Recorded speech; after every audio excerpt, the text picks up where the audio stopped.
دا یو خور سوال کړی دی او ډېر قیمتي سوال دی چې نن سبا دا ورزش عام شوی دی او اکثر خلک د ورزشو خبرې کوي او ورزشو له ځي. آیا زنانه ورزش کولی شي؟ لکه چې ډاکټران هم نن سبا چې سړی پسې ورشي نو نصیحت ورته د څه کوي؟ د ورزش ورته کوي. نو آیا دغه ورزش کولی شي کوم چې به دې جیم کې کېږي یا د ورزشونو هغه ځای اوسپنې اوچتۍ لګوي؟ الجواب دې ته په عربۍ کې وایي تمارین المقاومه، دا اوسپنې چې اوچتۍ لګوي دا دې دپاره چې دا جسم ورسره چاق شي او چربي کمه شي او مسل ډیر شي، طاقت ډیر شي. دا د زنانو دپاره جایز دي خو چې یو څو شرطونه پکې دا ورزش زنانو دپاره جایز دی خو چې صحیح پکې یو څو شرطونه او یاد یې کړه. اولنی شرط دا دی چې دا زنانه ورزش کوي په داسې ځای کې به یې کوي چې هغه ځای به امن والی، نارینه به هلته نه،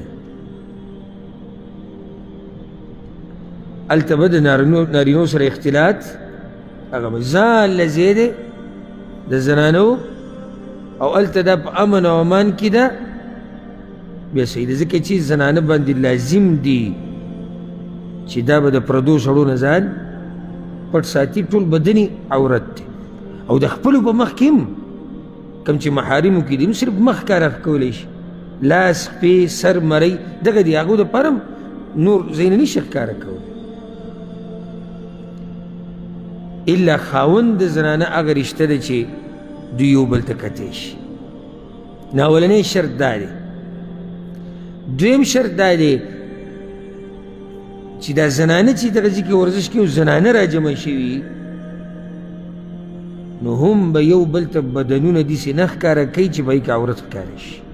زنانو په منځ کې ګورئ او نه به داسې کپړې اچوي چې زنانو ته پکې فتنه جوړېږي. ولیاذ بالله ما ته بل اوس دا یو کس خبره وکړه، زه چکر باندې تللی وم، هلته راته یو کس دا ووایي ما ته یې وی من خو دا جړه کوله چې دا هلکان په هلکانو مینېږي، اوس وی دا قصه ډېره تیزۍ سره روانه جنکۍ په جنکو مینېږي او جنۍ د جنۍ نه شهوت پوره کوي. ولیاذ بالله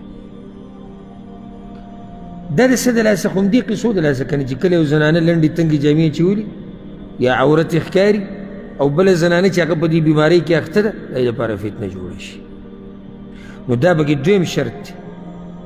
او ځکه د دې بعضو زنانو دا خیال دی د جهالت پکې دی بعضو کې د هغوی دا مطلب دی چې دا زنانه د زنانه په مخ کې چې څه کوي کولی شي، ځکه چې څه دي دواړه زنانې دي. نه پیغمبر صلی الله علیه وسلم حدیث کې وایي په صحیح مسلم کې دی ولا تنظر المرأة الى عورة المرأة، ښځه به د ښځې عورت ته نه ګوري. نو بل شرط پکې دا دی چې په دې ورزش کې به د بدن ته نقصان نه وي، ځکه چې پیغمبر صلی الله علیه وسلم وی لا ضرر ولا ضرار. امام احمد امام ابن ماجه دا حدیث راوړی، تکلیف به پکې ځان له نه ورکوي. اخرنی شرط هغه به دی چې دا ورزش یې د واجب کارونو نه مصروفه نه کړي. لکه اوس یو زنانه لګیا ده د دیندارۍ نه پکې ګډه وډه شو، نه بیا دغه ورزش ناروا دی. یا ورزش کې او د خاوند حق ته څه دی پاتې شوی دی، یا د مور پلار حق ته پاتې شوی دی، نو بیا دغه ورزش دې له نه دی جایز. چې دا یو څو شرطونه پکې نو زنانو له ورزش څه دی جایز دی که نه جایز؟ جایز دی.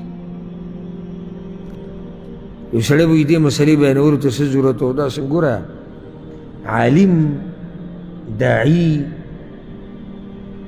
دی د امت دپاره داسې لکه پلار او د دې مثالي د ډاکټر هر قسمه مسله بیماري چې راځي دی به د هغې جواب ورکوي. او دا خبره نن سبا عام شوې ده. لکه اوس زموږ د علاقو ته وګوره، زموږ د پښتنو چې کومې علاقې ده په نسبت د نورو علاقو د شاته دي، یعنې موږ د دې زمانې نه لږ شاته روان یو که نه. هلته هم اوس ته به لورې یو کیله به یې څوک یې پېژني نه نه پکې سي، هلته هم خلک لګیا وي دی سهار ورزش کوي، دی دا کوي، دی دغه کوي. نو اوس دا خبرې عامې شوي دي او بیماریان هم ډېرې شوي دي، ډاکټران هم دا خبرې کوي ورزش کوي. نو دې قسم مسلو ته ضرورت راځي